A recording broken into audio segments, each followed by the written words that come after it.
Hello friends, आप सब कैसे हैं? बढ़िया है ना? पढ़ाई वढ़ाई अच्छा चल रहा है ना? बहुत बढ़िया। आप लोग का पढ़ाई अच्छा चल रहा है और इससे और खुशी क्या हो सकती है। भगवान करे आपकी मनोकामना पूर्ण हो। आज हम लोग पढ़ने वाले हैं हिंदी दिगंत इंटर 10+2 आर्ट्स कॉमर्स साइंस के लिए पाठ 4 अर्धनारीश्वर। ठीक है, आज हिंदी दिगंत में हम लोग क्या पढ़ेंगे? अर्धनारीश्वर 10+2 के लिए। तो अर्धनारीश्वर अर्धनारीश्वर कहने का ही मतलब से स्पष्ट हो रहा है कि अर्धनारीश्वर आधा पुरुष आधा नारी। अर्धनारीश्वर का मतलब अर्ध मतलब आधा, नारीश्वर मतलब नारी, यानी कि कहने का मतलब कि आधा पुरुष आधा नारी। ये दुनिया जो है पुरुष और नारी के ही समन्वय से चल रहा है। और एक आप देखे होंगे, कल्पना किया गया है, शंकर जी का फोटो देखे होंगे, एक तरफ पुरुष का एक तरफ नारी का, यानी कहने का मतलब है कि एक तरफ शंकर जी का और दूसरे उसी फोटो में दूसरी तरफ पार्वती जी का, यानी कि शंकर और पार्वती जी का मैंने एक ही आधा पुरुष का चेहरा आधा नारी का चेहरा, यानी कि दोनों एक फोटो में दिखाया जाता है कभी कभी। ठीक है, तो यानी कि इस दुनिया को चलाने में दोनों का योगदान है, पुरुष का और नारी का भी। तो नारी शक्ति के बारे में इसमें बताया गया है कि नारी की शक्ति जो है बहुत अपरंपार होती है और नारी से ही दुनिया चलती है और पुरुष का सहयोग होता है। ठीक है, यानी कि पुरुष और नारी मिल करके क्या करते हैं? दुनिया को चलाने का काम करते हैं, यानी कि दुनिया इन्हीं दोनों से चलता है। ठीक है, दोनों का अधिकार होता है, दोनों का बराबर समान दर्जा होता है, दोनों का अधिकार मतलब एक बराबर होता है। ठीक है, तो अर्धनारीश्वर जो है रामधारी सिंह दिनकर बहुत अच्छा ये लिखे हैं नारी के बारे में। लेकिन इसमें ये भी बताया गया है कि नारी की पराधीनता है ना, पराधीनता प्रारंभ हुई और नारी को धीरे धीरे लोगों ने क्या एक मतलब कि इंटरटेनमेंट का जो साधन बना लिया, ये जो कि नहीं होना चाहिए, गलत है, इसमें बताया गया चैप्टर में। ठीक है, तो आगे हम लोग चैप्टर पढ़ेंगे, इसका जो उसमें आपको पूर्ण रूप से बताया जाएगा। फिलहाल अभी हम लोग क्या करते हैं, अर्धनारीश्वर जो है जिनके लेखक है रामधारी सिंह दिनकर, तो सबसे पहले रामधारी सिंह दिनकर जी के बारे में हम लोग देखते हैं और इनसे ऑब्जेक्टिव क्वेश्चन पूछेगा। ठीक है, जो आप रेड कलर का देख रहे हैं, इनसे ऑब्जेक्टिव क्वेश्चन बनेगा और ऑब्जेक्टिव हम लोग क्लियर कर लेंगे, इसके बाद हम लोग इसका सब्जेक्टिव देखेंगे। ठीक है, अब देखिए यहाँ पे कह रहा है कि रामधारी सिंह दिनकर जी के बारे में बता रहा है कि इनका जन्म जो है 23 सितंबर 1908 को हुआ था। पूछा जाएगा आपसे क्वेश्चन, रामधारी सिंह दिनकर का जन्म कब हुआ था? तो आपको कितना बताना है? 23 सितंबर 1908। इनका निधन जो हुआ है 24 अप्रैल 1974 को हुआ है। निधन कब हुआ है? 24 अप्रैल 1974 को हुआ है। उसके बाद जन्म स्थान, इनका जन्म स्थान जो है सिमरिया यानी कि बेगूसराय में है, और बेगूसराय कहाँ है? बिहार में, यानी कि सिमरिया गांव में इनका जन्म स्थान है। ठीक है, जो कि बेगूसराय जिले में है और ये बिहार में है। ठीक है, उसके बाद क्या रहा है, पिताजी इनके रवि सिंह है, माता इनकी मनरूप देवी है। ठीक है, माता मनरूप देवी, और पत्नी का नाम इनका क्या है? श्यामावती देवी। श्यामावती देवी, ठीक है, श्यामावती देवी इनकी पत्नी का नाम है। इन्होंने प्रारंभिक शिक्षा गांव और आसपास की है। ठीक है, ये प्रारंभिक शिक्षा कहाँ किए थे? गांव में किए थे और आसपास, यानी कि गांव में जो भी शिक्षा संस्थान होता है वहीं पे इन्होंने किया, और गांव के आसपास जो भी वातावरण मिला वो इनको मिला। उसके बाद 1928 में मोकामा घाट रेलवे हाई स्कूल से मैट्रिक किए थे। 1928 में मोकामा घाट से और रेलवे हाई स्कूल से मैट्रिक किए थे। 1932 में पटना कॉलेज से बीए ऑनर्स इतिहास से किए थे, यानी कि 1932 में ये बीए जो किए थे यानी कि ऑनर्स किए थे वो किस सब्जेक्ट से किए थे? इतिहास यानी हिस्ट्री से किए हुए थे। ठीक है, हिस्ट्री अलग से किए हुए थे। बिहार विश्वविद्यालय में हिंदी के प्रोफेसर, और बिहार विश्वविद्यालय में हिंदी के प्रोफेसर के रूप में भी इनको चुना गया। उसके बाद भागलपुर विश्वविद्यालय में उप कुलपति तथा हिंदी सलाहकार के रूप में भी कार्य किए, यानी कि भागलपुर विश्वविद्यालय में क्या किए थे? उप कुलपति के रूप में और हिंदी सलाहकार के रूप में भी कार्य इन्होंने किया था। ठीक है, उसके बाद 21 वर्ष की अवस्था में पहली कविता पुस्तक प्रणभंग प्रकाशित हुई, यानी कि प्रश्न पूछा जा सकता है कि दिनकर की पहली कविता पुस्तक कौन है? तो कौन है? प्रणभंग है, याद कर लीजिएगा इसको। ठीक है, कौन है? प्रणभंग, याद हो जाएगा ना, याद कर लीजिएगा। ठीक है, ऑब्जेक्टिव क्वेश्चन के लिए। उसके बाद कह रहा है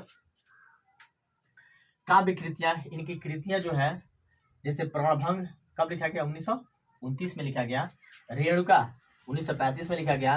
हुंकार 1938 में लिखा गया। रसवंती 1940 में लिखा गया। कुरुक्षेत्र 1946 में लिखा गया। रश्मि रथी 1952 में लिखा गया। नील कुसुम 1954 में लिखा गया। उर्वशी 1961 में लिखा गया। परशुराम की प्रतीक्षा 1963 में लिखा गया।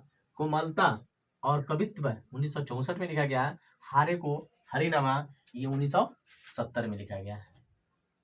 याद हो जाएगा ना? अच्छा, ठीक है, बहुत बढ़िया। उसके बाद गद्य कृतियां इनकी जो रही है, गद्य कृतियां ये कुछ कहानी वगैरह भी लिखे हैं, जैसे मिट्टी की ओर 1946 में। अर्धनारीश्वर जो कि आपको इस चैप्टर का नाम है अर्धनारीश्वर 1952 में लिखा गया है। संस्कृति के 4 अध्याय 1956 में लिखा गया है। काव्य की भूमिका 1958 में लिखा गया है। वट पीपल 1961 में लिखा गया है। शुद्ध कविता की खोज 1966 में लिखा गया है। दिनकर की डायरी 1973 में लिखा गया है। ठीक है, तो ये भी आपको याद करना होगा ऑब्जेक्टिव के लिए। ठीक है, जैसे पूछ सकता है अर्धनारीश्वर कब लिखा गया? 1952 में लिखा गया। याद रहेगा तो आराम से आप बता सकते हैं। संस्कृति के 4 अध्याय के लेखक कौन है?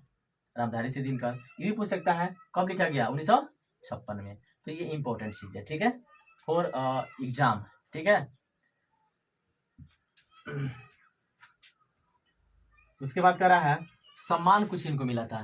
क्या मिला था? सम्मान भी इनको मिला था। और क्या सम्मान मिला था? संस्कृति के 4 अध्याय पर साहित्य अकादमी। पूछेगा संस्कृति के 4 अध्याय पर इनको कौन सा सम्मान मिला था? तो कौन सा सम्मान मिला था? साहित्य अकादमी पुरस्कार मिला था। ठीक है, उसके बाद एम उर्वशी पर, जब उर्वशी लिखे थे, उर्वशी कब लिखे थे? देखिए यहाँ पे लिखा हुआ उर्वशी 1961 में लिखे थे। तो उर्वशी पर इनको क्या मिला था? उर्वशी पर भारतीय ज्ञानपीठ पुरस्कार मिला था। ठीक है, याद हो जाएगा क्या मिला था? भारतीय ज्ञानपीठ। ठीक है, उसके बाद क्या है? पद्म भूषण एवं कई अन्य अलंकारों से इनको सम्मानित तथा राष्ट्र कवि की उपाधि मिली। इनको राष्ट्र कवि कहा जाता है। पूछिएगा प्रश्न, राष्ट्र कवि किसे कहा जाता है? किसे कहा जाता है?